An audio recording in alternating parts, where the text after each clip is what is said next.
Na videoaula de hoje, vamos resolver duas questões acerca da lei de Faraday, continuando aí o nosso mini curso. Então vamos para a questão. Um longo solenoide de raio A é acionado por uma corrente alternada de forma que o campo interno é senoidal. B igual a B0 cosseno de ômega-t na direção AZ. Então a gente tem esse campo aqui senoidal interno. Uma espira circular de raio A sobre 2 e resistência R é colocado dentro do solenoide disposta coaxialmente. Então está ali no mesmo eixo coaxial. Encontre a corrente induzida. Então a gente vai ter que encontrar a corrente induzida nessa espira circular de raio A e resistência R. Tudo bem? Bom, meus amigos, vamos pensar no seguinte. A gente tem então a nossa espira de raio A e temos um campo magnético atravessando essa espira. Ok. O que a gente sabe disso? Através da lei de Faraday, a gente sabe que a força eletromotriz é menos a derivada temporal do fluxo magnético. E nós sabemos que a força eletromotriz pode ser descrita pela lei de Ohm, ou seja, resistência vezes I de T. A gente tem a resistência da espira, a gente tem que descobrir essa corrente I de T, que é a corrente induzida, e podemos achar o fluxo magnético, já que a gente tem um raio da espira e o campo magnético. Então, vamos colocar a mão na massa. Vamos descobrir esse fluxo magnético. O fluxo magnético ele é a integral de superfície de B, né? Então, B escalar ds. Quem que é o campo B? O campo B é B0 cosseno de ômega-t na direção AZ. Escalar. Esse ds vai ter um certo módulo, correto? E a orientação dele é sempre perpendicular à superfície. A gente falou isso nas nossas videoaulas teóricas, né? Então, esse ds vai estar na mesma direção de B, ali no eixo Z, certo? Então, na direção AZ. Supondo que aqui a gente está analisando no eixo Z. Tudo bem? Bom, esse produto escalar entre dois vetores unitários idênticos vai dar 1. B0 cosseno de ômega-t não tem nenhuma variável de integração, posso tirar, então vai ficar B0 cosseno de ômega-t dessa integral dupla de ds. Mas a integral de superfície do vetor infinitesimal de área significa que eu estou somando todas as áreas infinitesimais. Ou seja, é a área da superfície toda. E essa superfície é constante e muito bem definida. É um círculo, uma espira circular de raio A sobre 2. Portanto, essa integral de superfície de ds vai ser nada mais nada menos que a área da espira, ou seja, B0 cosseno de ômega-t vezes A. Então, esse A gente acha como a área de um círculo, ou seja, πr ao quadrado. No caso, o raio é A sobre 2. Então, achamos aí πa quadrado sobre 4 B0 cosseno de ômega-t. Agora, vamos derivar isso com relação ao tempo. Então, isso é igual a força eletromotriz é menos derivada do fluxo magnético. Bom, πa quadrado e B0 são constantes, então posso tirar da integral. Da derivada. Então vai ser πa quadrado B0 sobre 4 d dt do cosseno de ômega-t. Repito essa primeira parte. Copiar. Opa. Deu errado aqui. Copiar. Agora vamos fazer essa derivada. É uma função composta, né? Então eu tenho que derivar a função de dentro. Derivada de ômega-t com relação a t é ômega. Então vai ficar ômega.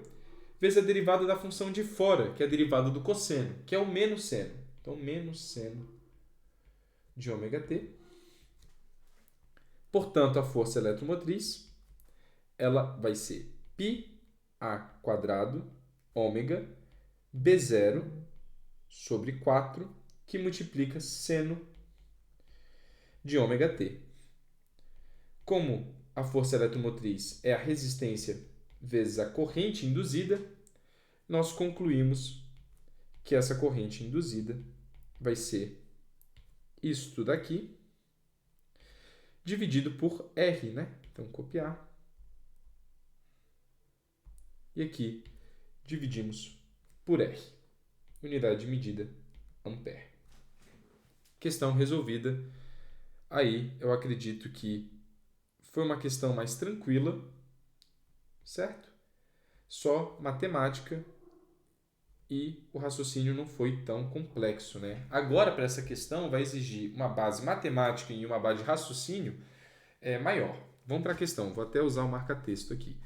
Uma corrente I de t igual a I0 cosseno de ômega t, ou seja, uma corrente aí alternada, passa por um fio longo e reto.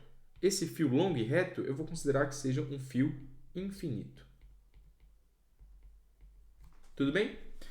Retornando através de um tubo coaxial de raio A. Ok. Então, um tubo coaxial de raio A. Primeira pergunta, qual a orientação do campo elétrico? Segunda pergunta, como o campo se anula no infinito? Como o campo se anula no infinito, encontre o campo elétrico. Primeiro, para todas essas situações, eu vou considerar uma situação, para todas essas perguntas, para essas duas perguntas, eu vou considerar uma situação de quase estática. Então, ele está ali na fronteira entre a eletrostática e a eletrodinâmica. Tudo bem?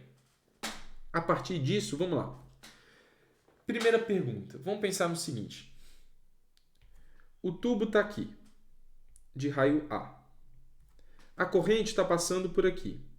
Ou seja, se eu der um zoom, eu vou ver a carga elétrica andando para cá. Como é uma carga elétrica, estou considerando uma carga positiva aí, vai estar apontando um campo elétrico. Se a gente considerar esse aqui sendo o eixo Z, a gente sabe que esse campo elétrico vai estar apontando no sentido do eixo Z. Portanto, esse campo elétrico ele tem uma orientação longitudinal. No caso, na direção AZ. Tudo bem? Por enquanto, tranquilo, né?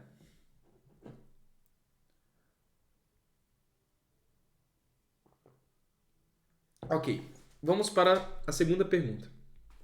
Encontrar esse campo elétrico. Vamos desenhar a situação.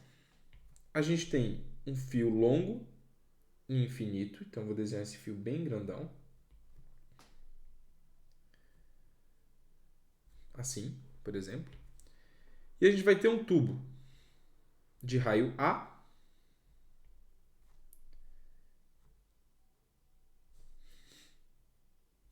Vou desenhar esse tubo menor.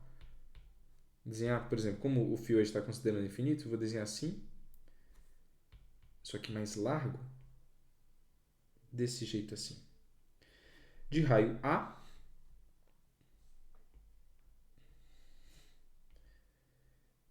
E eu vou considerar o comprimento desse tubo, comprimento L. Tudo bem? E a gente vai pegar, primeiro, para o nosso estudo, um pedaço desse tubo que vai ter um comprimento, como é um pedacinho muito pequeno na superfície desse tubo, ele vai estar a uma distância ρ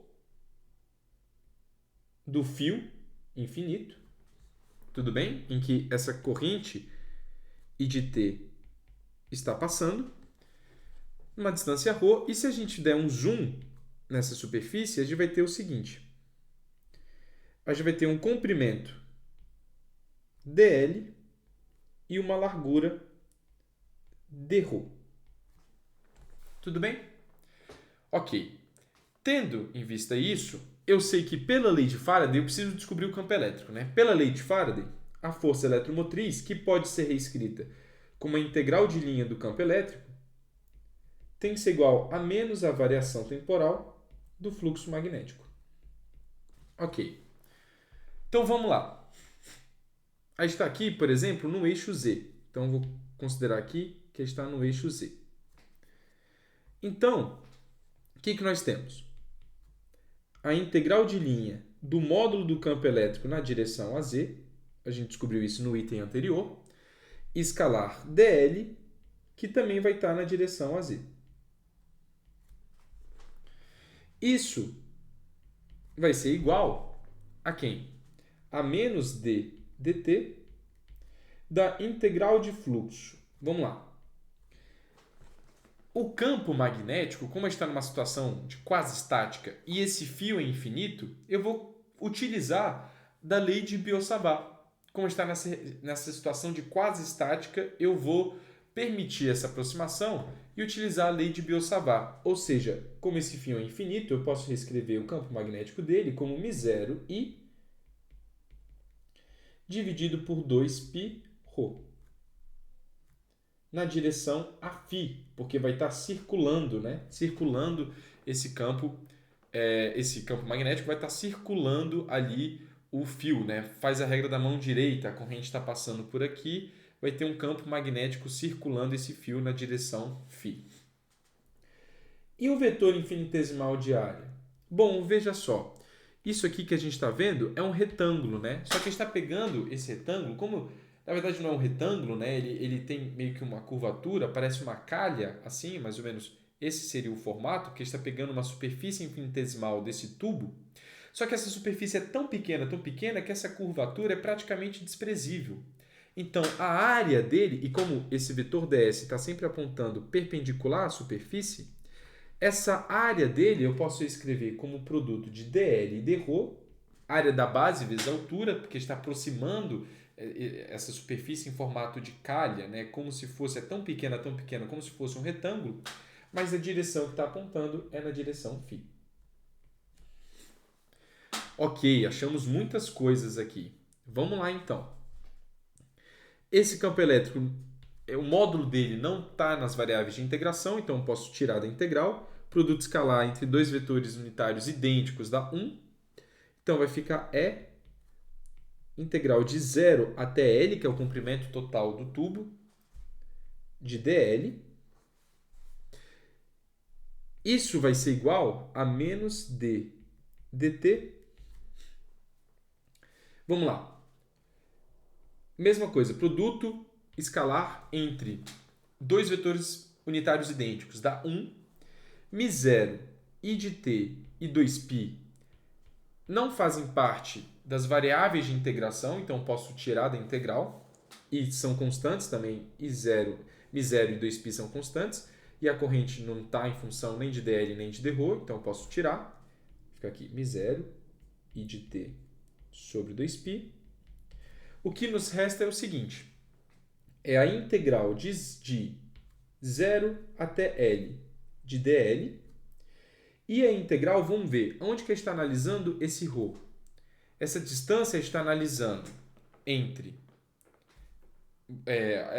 está analisando esse campo elétrico dentro do tubo, ou seja, está indo de uma distância ρ, que a gente pegou aqui para analisar dessa superfície infinitesimal, que está uma distância ρ do tubo, certo? Então, a gente está analisando de ρ até o limite ali, que seria A, que é o raio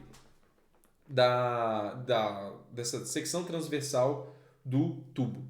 Tudo bem? Então, a gente está analisando esse campo elétrico somente, e na verdade no caso aí o campo magnético somente dentro do tubo. Tudo bem? Que dentro desse tubo está passando o fio infinito.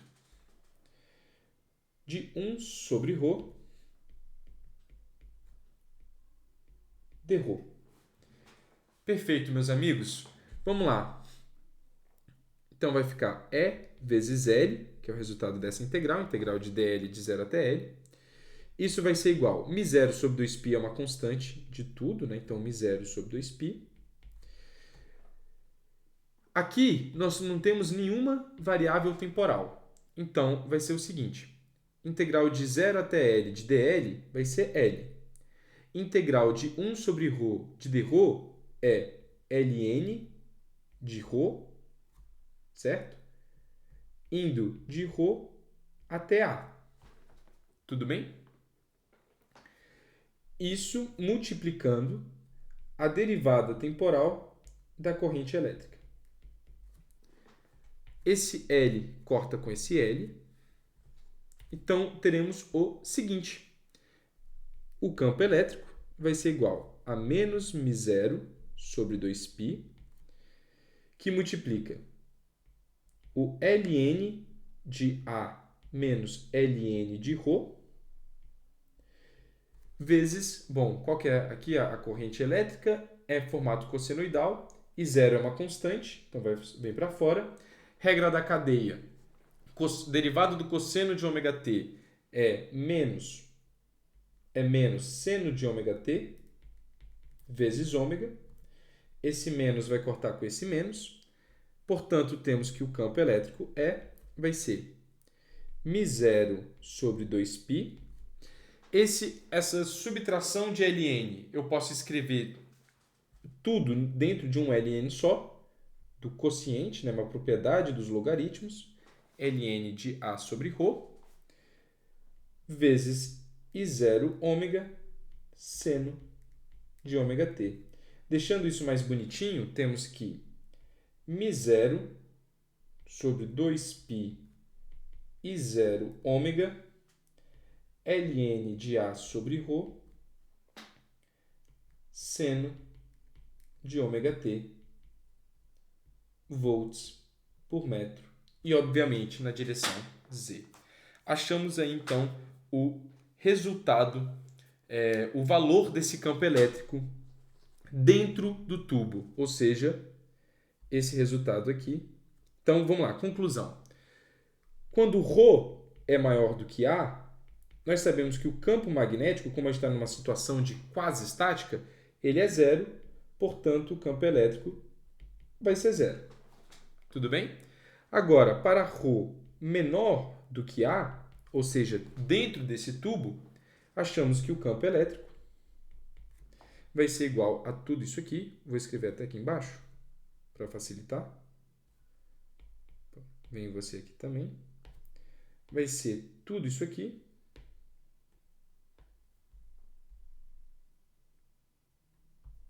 Na direção z, né? Vou só reajustar aqui a unidade de medida. Vou colocar para cá. Na direção z. É isso, meus amigos. Muito obrigado pela atenção de vocês e até um próximo vídeo.